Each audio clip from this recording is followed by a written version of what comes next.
નમસ્કાર દર્શક મિત્રો, બોટાદ દસ્તક ન્યૂઝમાં આપનું હાર્દિક સ્વાગત છે અને હું છું એલડી મકવાણા। આપ જોઈ રહ્યા છો બોટાદ દસ્તક ન્યૂઝ। હવે પછીના સમાચાર વિગતવાર। મહાકુંભમાં આગ લાગી, 50થી વધુ ટેન્ટ ખાખ, એક પછી એક અનેક સિલિન્ડર બ્લાસ્ટ થયા। ફાયર બ્રિગેડે વિસ્તાર સીલ કર્યો। આગની જ્વાળા વચ્ચેથી ટ્રેન પસાર થઈ। મહાકુંભમાં ભીષણ આગ લાગી છે। કહેવામાં આવી રહ્યું છે કે ટેન્ટમાં રસોઈ બનાવતી વખતે આ આગ લાગી હતી। જોકે આ વાતની સત્તાવાર પુષ્ટિ થઈ નથી। આગની ચપેટમાં અનેક ટેન્ટ આવ્યાની માહિતી છે। આગે અનેક ટેન્ટને પોતાની ચપેટમાં લીધા છે, જેના કારણે એમાં રાખેલા સિલિન્ડરમાં બ્લાસ્ટ થઈ રહ્યા છે। 20થી 25 ટેન્ટ સળગ્યા છે। આ આગ અખાડાની આગળના રસ્તા પર લોખંડના પુલ નીચે લાગી છે। ફાયર બ્રિગેડ ઘટનાસ્થળે પહોંચી ગઈ છે। આ વિસ્તારને સીલ કરી દેવામાં આવ્યો છે। અત્યાર સુધી 50થી વધુ ટેન્ટ ખાખ થઈ ગયા છે। ભારે પવનને કારણે આગ ફેલાયો હોવાનો ભય છે। હાલમાં કોઈ જાનહાનિના સમાચાર નથી। મહિલા ભક્તે કહ્યું, ફટાકડા ફોડવાના અવાજો આવ્યા હતા।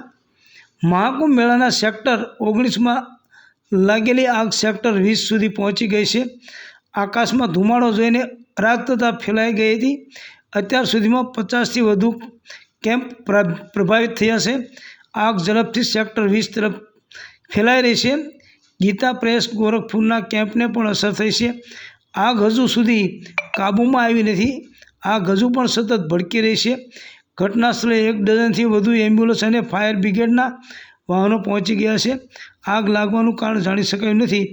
બધા ઉચ્ચ અધિકારીઓ ઘટનાસ્થળે પહોંચી ગયા છે। આગ ઓલવવાના પ્રયાસો કરવામાં આવી રહ્યા છે। 20 સિલિન્ડર બ્લાસ્ટ થયા છે। બધા ઉચ્ચ અધિકારીઓ ઘટનાસ્થળે પહોંચી ગયા છે। આગ ઓલવવાના પ્રયાસો કરવામાં આવી રહ્યા છે। મેળાના અધિકારી વિજય કિરણ આનંદ અને એસએસપી રાજેશ ત્રિવેદી ઘટનાસ્થળે પહોંચી ગયા છે। એસએસપી મેઘા રાજેશ ત્રિવેદી કહે છે કે સેક્ટર 19માં ગીતા પ્રેસના કેમ્પમાં આગ લાગી હતી।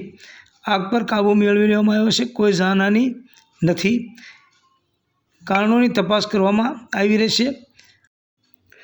જ્યાં આગ લાગી છે તે જગ્યા ઉપરથી એક રેલવે પુલ પસાર થાય છે। નીચે આગની જ્વાળાઓ વધી રહી હતી અને તે જ સમયે એક પેસેન્જર ટ્રેન પણ પસાર થઈ છે। જોકે ટ્રેન નીકળી ગઈ। ટ્રેનના મુસાફરોએ વિડીયો પણ બનાવ્યા હતા।